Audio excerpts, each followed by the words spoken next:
The news reached the police much earlier than it reached the city. By the time the first crowds gathered near the temple, the area had already been cordoned off. Uniformed officers moved in and out of the perimeter. Photographs were taken, measurements were recorded, witnesses were identified. Another body, another scene, another morning. Maya arrived shortly after sunrise. Rakesh was already there. His notebook had begun filling long before she reached the location. Neither spoke much. The work came first. A short distance away, SD stood near the body. His attention moved repeatedly between the victim and the surroundings. The pathway, the trees, the lighting, the access routes. The festival had brought thousands of people through the area. Yet somebody had a selected target, completed the act and disappeared without drawing attention. BK arrived almost an hour later. The officers near the barricade straightened instinctively. He acknowledged them with a brief nod and entered the scene. Nothing about his manner suggested urgency. Yet the atmosphere shifted the moment he arrived. BK spent several minutes saying nothing. He examined the scene, the body, the surroundings, the positions already marked by the forensic team. Then he turned towards SD. A question followed, simple, direct. SD answered without hesitation. His observations were concise, carefully structured, free of assumptions. BK listened, then asked another question, then another. The exchange lasted only a few minutes. But Maya noticed something. So did Rakesh.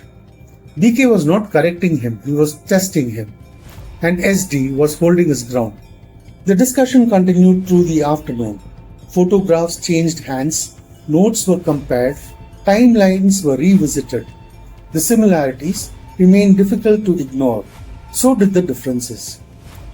Every fresh observation seemed to create a new question. Every possible answer appeared incomplete. Shortly after lunch, Maya's phone rang. The call came from BK. He was still with SD. The conversation briefly returned to the first murder in the series, the park, the place where it had all begun. Maya mentioned that she and Rakesh were already there. If BK and SD were nearby, they could stop by and take a look. BK agreed. A short while later, the familiar sound of a motorcycle entered the park. SD's bullet rolled to a halt outside the entrance. BK climbed off. The two men entered on foot. Almost simultaneously, a police jeep pulled up nearby. Maya and Rakesh stepped out. The four investigators slowly made their way towards the old drawing. Near one of the trees, Balika noticed them first. The color drained from her face. Her eyes remained fixed on the approaching figures. The last time Balika had encountered the police, the experience had left a lasting impression. Since then, she avoided them whenever she could. Angad followed her gaze. The explanation arrived immediately without hesitation. He told her to leave quickly before they noticed her. Balika did not argue. Within moments, she disappeared into the crowd, moving through the park. The investigators continued walking, unaware that somebody had just left, unaware that somebody had noticed them long before they arrived. The old drawing still remained. Time had already begun erasing parts of it. Footprints crossed the outer edge. Dust had settled over portions of the image. Yet enough survived to hold attention. The officers approached slowly. Nobody spoke for several moments. Nearby, Angad sat beneath a tree. A fresh drawing was beginning to emerge before them. The chalk moved steadily. Line after line, shape after shape, the image grew. The crowd grew with it. Eventually, one of the officers noticed him. Several heads turned the same direction, including BK's. For the first time, his attention shifted from drawing on the ground to the man creating one. BK watched for a few moments.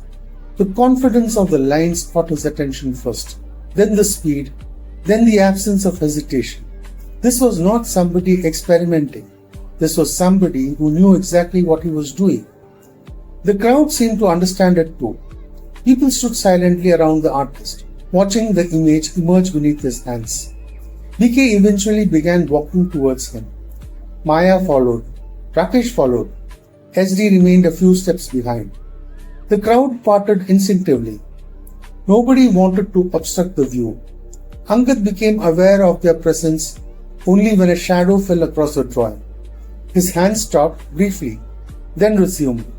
A few final strokes followed, then the chalk was placed aside. The drawing was complete. For several moments, nobody spoke. The crowd studied the image. The officer studied the image. BK reached into his pockets. A 2000 rupee note appeared in his hand. He placed it beside the drawing. Maya glanced briefly towards Rakesh.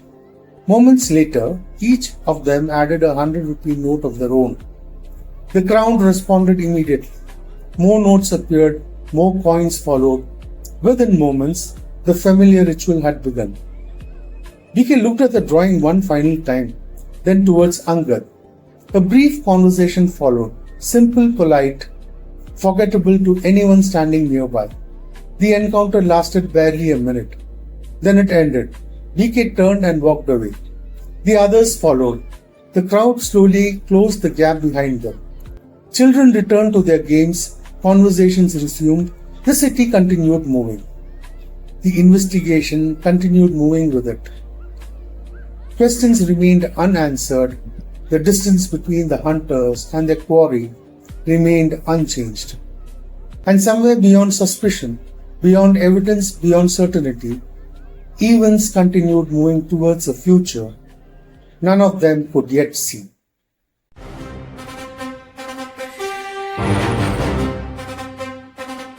Where stories begin